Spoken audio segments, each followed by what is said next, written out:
श्री राम की महानता। अयोध्या के राजा दशरथ को अपने सबसे बड़े पुत्र राम को 14 वर्ष के वनवास पर भेजना पड़ा। राम, मैं तुम्हें 14 वर्ष के वनवास पर भेजता हूं। जैसी आपकी आज्ञा पिताजी, मैं शीघ्र ही वनवास के लिए चला जाऊंगा। लेकिन उनकी पत्नी सीता उनके बगैर अकेली नहीं रह सकती थी, इसलिए उन्होंने राजा दशरथ से कहा, पिताजी, जब मेरे पति ही नहीं होंगे तो मैं इस महल में रहकर क्या करूंगी? कृपया मुझे भी इनके साथ वनवास जाने की अनुमति दीजिए।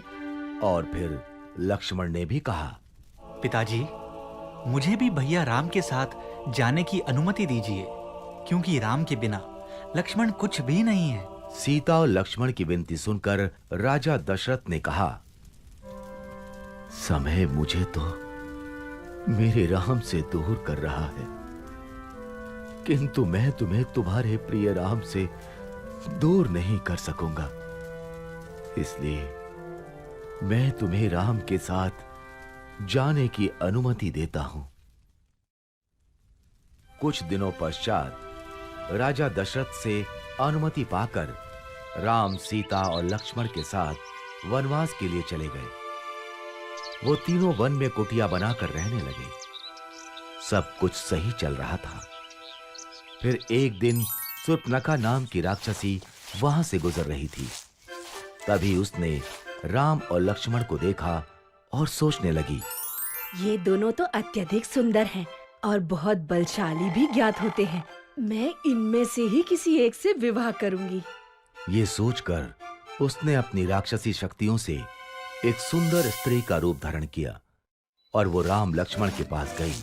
पहले वो राम के पास गई और बोली, हे तेजस्वी युवक, मैं आपके रूप और सौंदर्य से बहुत प्रभावित हूँ और आपसे विवाह करना चाहती हूँ। किंतु मेरा विवाह तो हो चुका है और मेरी पत्नी भी मेरे साथ है। तुम विवाह का प्रस्ताव मेरे अनुज लक्ष्मण के पास ले जा सकती हो।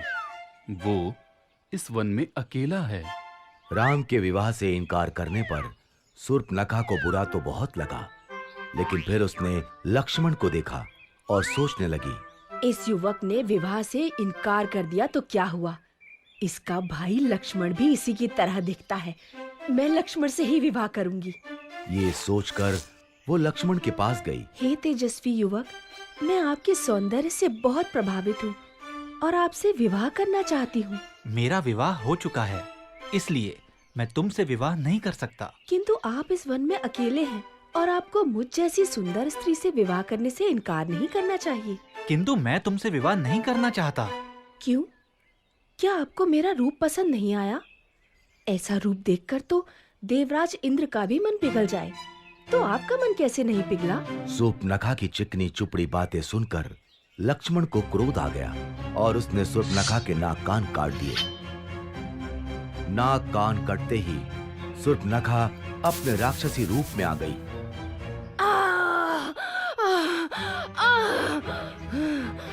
राम लक्ष्मण ने उसका ये राक्षसी रूप देखा तो वो हैरान रह गए।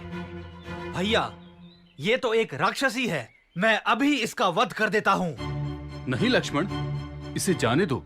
शूर्पणखा रोती हुई वहां से चली गई और सीधे अपने भाई लंका के राजा रावण के पास पहुंची। उस समय रावण अपने मंत्री गण के साथ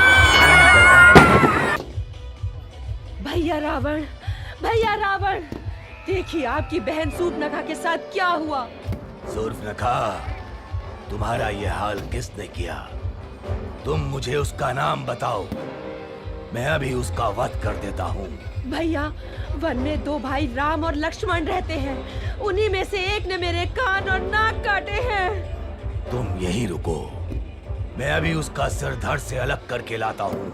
नहीं भैया, उन्होंने एक स्त्री का अपमान किया है, इसीलिए इसका प्रतिशोध भी आपको ऐसे ही लेना होगा। क्या मतलब? मतलब ये कि उन दोनों भाइयों के साथ एक अत्यंत सुंदर स्त्री भी है। आप उसका हरण कर लीजिए। सीता का हरण होने से राम वैसे ही मर जाएगा। रावण ने शूर्पणखा की बात मान ली वो एक मायावी राक्षस मारीच के पास गया और बोला, मारीच, मुझे तुम्हारी आवश्यकता है। आज्ञा कीजिए लंकेश। मैं राम की पत्नी सीता का हरण करना चाहता हूँ। इसमें मुझे तुम्हारी सहायता चाहिए। किंतु मैंने सुना है राम बहुत वीर है। अगर उन्हें ज्ञात हुआ कि मैंने उनकी पत्नी को हरने में आपकी सहायता की है तो वो मेरा वध कर देंगे। और अगर तुमने मेरी सहायता करने से मना किया तो मैं अभी यहीं तुम्हारा वध कर दूंगा।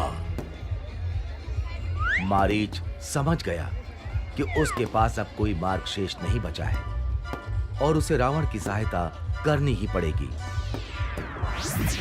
वो दोनों वन पहुंचे। वहां रावण की तरकीब के अनुसार मारीच ने एक सोने के हिरण का रूप बनाया और वो राम की कुटिया के आसपास टहलने लगा। जल्द ही सीता की नजर उस पर पड़ी। स्वामी, मुझे वो सोने का हिरण चाहिए। ठीक है, मैं अभी उसे तुम्हारे लिए लेकर आता हूँ। ये कहकर राम अपने धनुष बाण के साथ उस हिरण की तरफ चल दिए। भागते भागते बहुत देर हो गई, लेकिन वो हिरण राम के हाथ नहीं आ रहा था। आखिरकार राम ने धनुष पर बाण चढ़ाया और हिरण की तरफ छोड़ दिया। बाण हिरण को जा लगा। बाण लगते ही मारीच अपने असली रूप में आ गया और आवाज बदलकर राम की आवाज में कराहता हुआ चीखने लगा, सीते, लक्ष्मण! लक्ष्मण, लगता है तुम्हारे भैया किसी संकट में हैं। तुम जल्दी जाओ। लक्ष्मण जानते थे कि ये राक्षसों की चाल है, लेकिन वो सीता को मना नहीं कर सकते थे। इसलिए उन्होंने कुटिया के बाहर बाण से लक्ष्मण रेखा बनाई और सीता से बोले, माता जो भी हो, आप इस लक्ष्मण रेखा से बाहर मत आना। और वो आवाज की दिशा की तरफ चल दिए। लक्ष्मण के जाते ही रावण वहां आया और तपस्वी का रूप धारण कर सीता की कुटिया पर पहुंचा।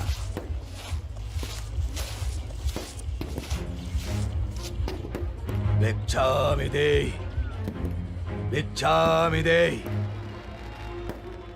ये लीजिए ऋषिवर, भिक्षा स्वीकार कीजिए। रावण भिक्षा लेने के लिए आगे बढ़ा। तभी उसने लक्ष्मण रेखा को देखा और सीता से कहा, यदि भिक्षा देनी है तो बाहर आओ, नहीं तो ये तपस्वी बिना भिक्षा ग्रहण किए ही तुम्हारे द्वार से लौट जाएगा। सीता किसी तपस्वी को खाली हाथ नहीं जाने दे सकती थी, इसलिए वो लक्ष्मण रेखा से बाहर आईं। उनके ऐसा करते ही रावण ने उन्हें पकड़ लिया और वो अपने असली रूप में आ गया।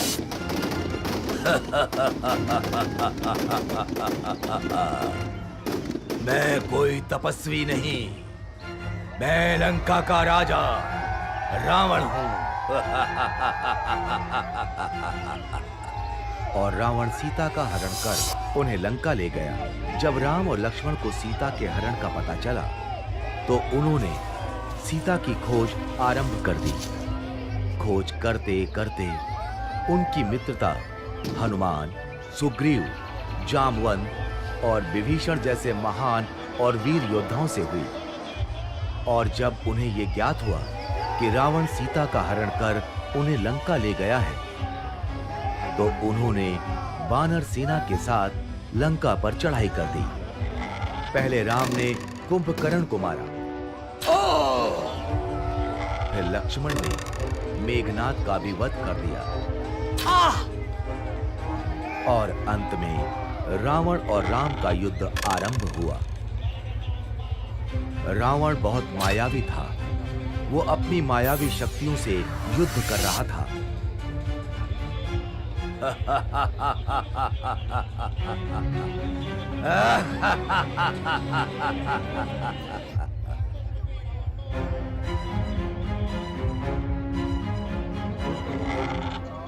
राम के तीर उसे कुछ क्षति नहीं पहुंचा पा रहे थे।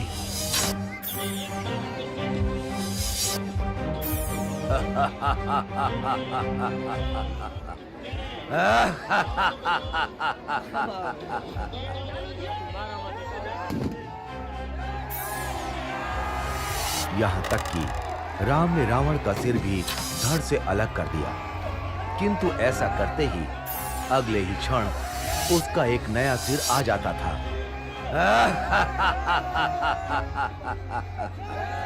ये रावण मरता क्यों नहीं? तभी विभीषण वहां आए और उन्होंने राम से कहा, प्रभु, आप रावण की नाभि पर वार कीजिए, तभी रावण का वध होगा। राम समझ गए और उन्होंने धनुष पर बाण चढ़ाकर रावण की तरफ छोड़ दिया। बाण रावण की नाभि पर जा लगा और रावण कराहते हुए धरती पर जा गिरा।